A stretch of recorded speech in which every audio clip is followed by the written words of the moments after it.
It's 17:30 GMT. This is Eyewitness News on 97.3 CTFM. I am Umaru Sanda Amadou, and tonight I'm here with Akusia Ocho.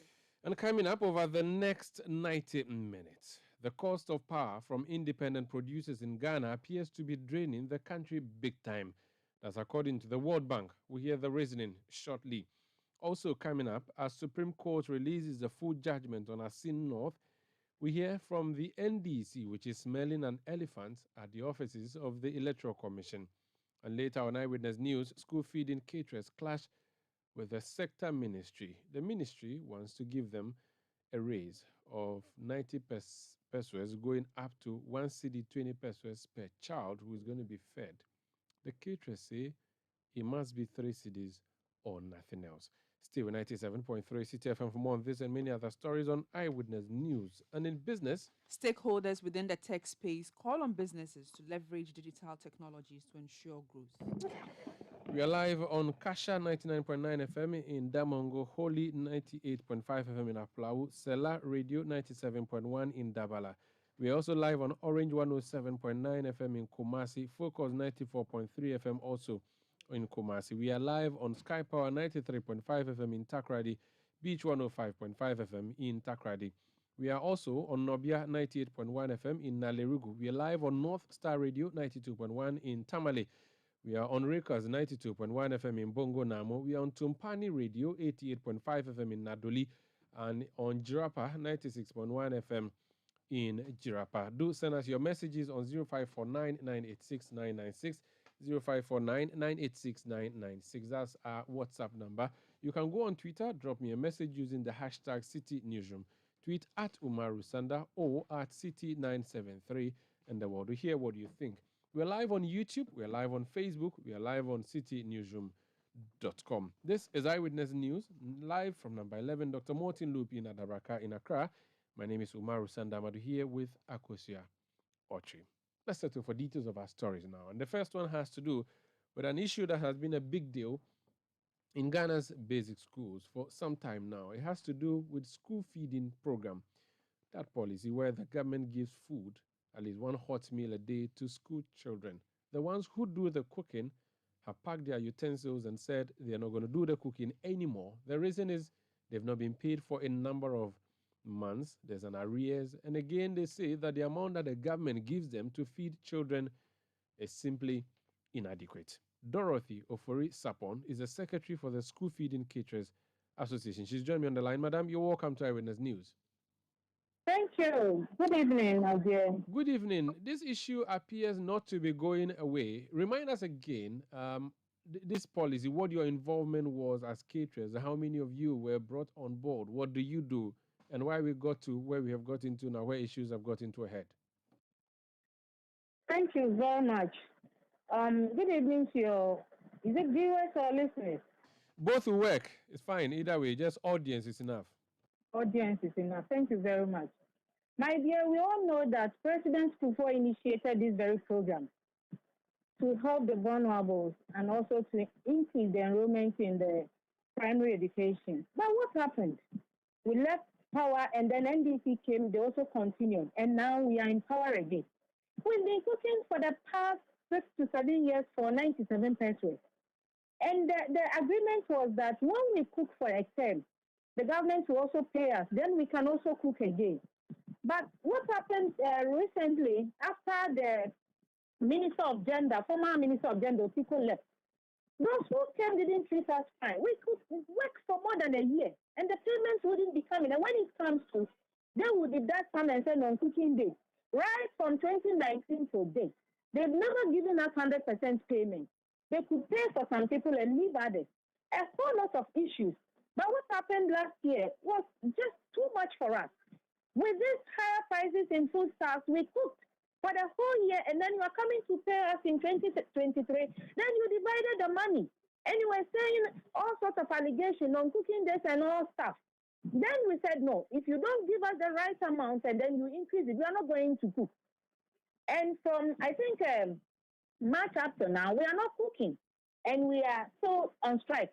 Then we threatened to go on naked demonstration to the presidency Then we had, I think, World Bank country director threatened that if there is no transparency in the payment, they are going to cancel the deal or the grant. And the Minister of Gender also went to meet press yesterday that they've increased the payment to 1 to 20%, and also all areas have been paid with a section of 10 payments of last year, which is not so. And so she just came to provoke us.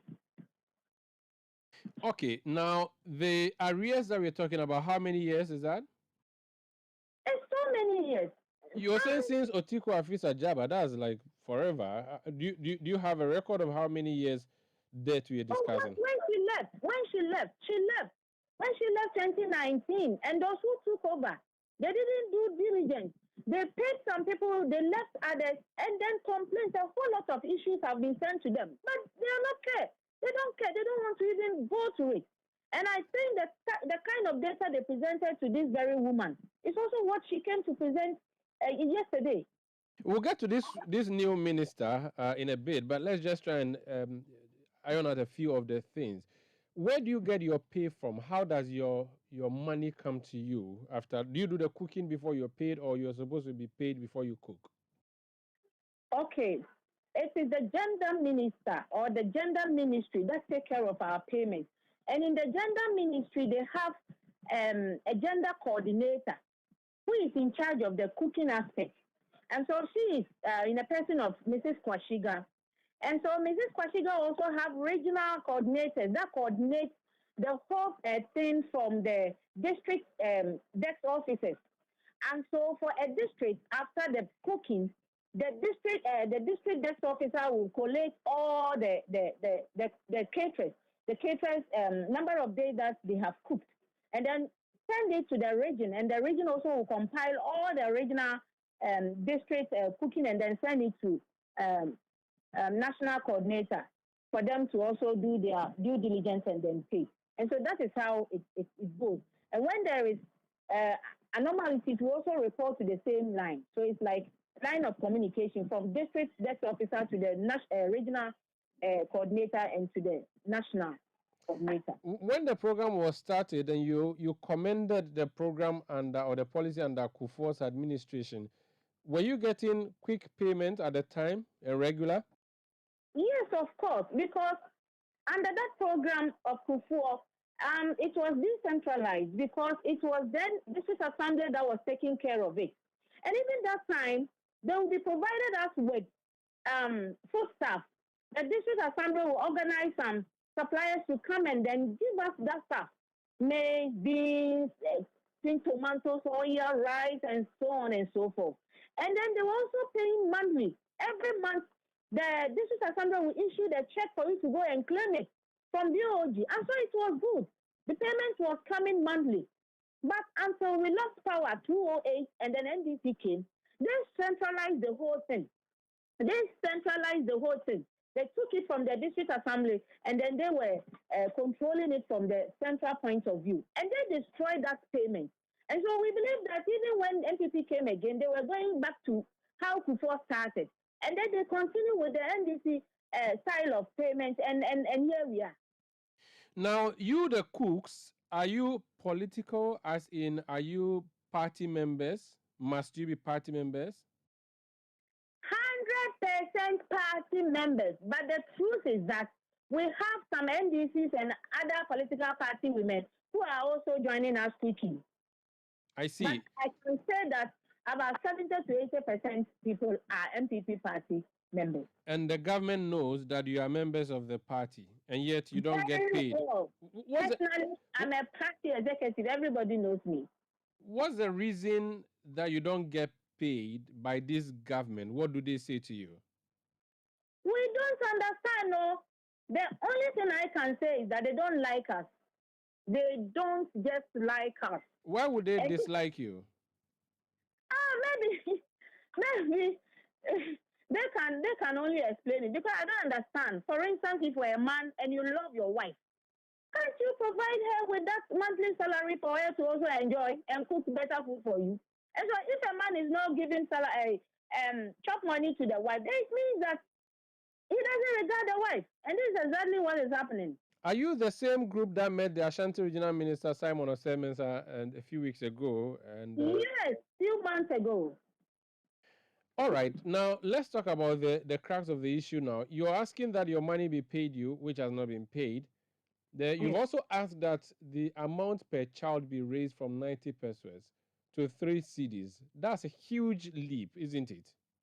of course. And you think that the government, which currently has said that Yentimintia, and I'm referring to people who have given money to the government to keep, you think this government can come up with so much to give to you to feed school children? My dear, we all heard it from the country director of the World Bank. So if they are giving 1 CD 20%, they should let us know. And if they are not providing each child 1 CD 20%, how much are they providing?